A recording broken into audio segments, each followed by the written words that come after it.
শরীয়তপুরের জাজিরা উপজেলার পূর্ব নাওডোবা ইউনিয়নের ২ নম্বর ওয়ার্ডের পাইনপাড়ার আহমেদ মাঝিরকান্দি এলাকায় নদী ভাঙন তীব্র আকার ধারণ করেছে। এতে অন্তত ২০০ পরিবার তাদের বাড়িঘর অন্যত্র সরিয়ে নিয়েছেন। এলাকাবাসীর অভিযোগ, প্রভাবশালীরা পদ্মা নদীর উজান থেকে খনন যন্ত্রের সাহায্যে বালু তোলার কারণেই ভাঙন দেখা দিয়েছে। শরীয়তপুরের জাজিরা থেকে ফারুদ আহমেদ মোল্লার পাঠানো তথ্যচিত্রে বিস্তারিত জানাচ্ছেন সঞ্জিদা হক। পদ্মা সেতু সংলগ্ন শরীয়তপুরের জাজিরা উপজেলার পদ্মা নদী বেষ্টিত পাইনপাড়া চরের আহমেদ মাঝির কান্দি এলাকার হাকিম আলী মজুমদারের বাড়ি থেকে মতি মাঝির বাড়ি পর্যন্ত প্রায় ১.৫ কিলোমিটার এলাকায় দেখা দিয়েছে তীব্র ভাঙন।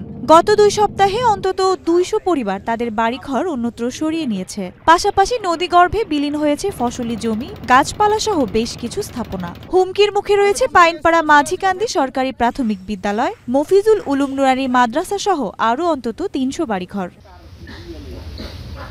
স্থানীয়দের অভিযোগ, অবৈধভাবে খনন যন্ত্রের সাহায্যে বালু তোলার কারণে ভাঙন ভয়াবহ রূপ নিয়েছে। না করছি ভাই, মানে কাটেন না, এই কথা কনে আমার ১.৫ মাস ধরে আমার টলাটা আটকে রাখছে। আমি ৫০,০০০ টাকা দেয়, ১.৫০০ টাকা আমি সারাই, আমার টলাটা আমি সারাই আনছি নিজে। তো আজকে আমরা সর্বহারা, আমরা থাকার কোনো জায়গা নাই গিয়া, এখন আমরা সরকারি জায়গায় আশ্রয় নিছি।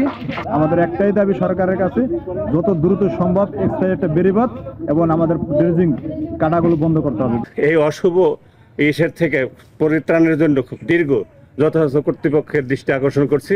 বরাদ্দ পেলেই দ্রুত ভাঙন রোধে কাজ শুরু করা হবে বলে জানান পানি উন্নয়ন বোর্ডের এই কর্মকর্তা। বর্তমানে আমাদের পরিচালন ব্যয় খাতের আওতায় পাইনপাড়া এলাকায় কাজ করার জন্য অর্থ বরাদ্দ চেয়ে আমরা ঊর্ধ্বতন কর্তৃপক্ষের নিকট পত্র দিয়েছি। অর্থ বরাদ্দ পাওয়া সাপেক্ষে আমরা ওইখানে কাজ করতে পারবো। এদিকে ক্ষতিগ্রস্তদের সহযোগিতা ও বালু উত্তোলনকারীদের বিরুদ্ধে ব্যবস্থা নেওয়ার আশ্বাস উপজেলা নির্বাহী কর্মকর্তার। আক্রান্তের অনেক দূরে, তাদের মালামাল নিয়ে তারা যেতে আগ্রহী না, এই অবস্থায় আছে।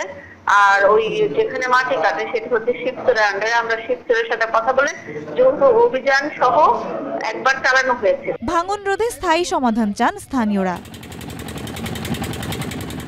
সঞ্জিদা হক, এশিয়ান টেলিভিশন।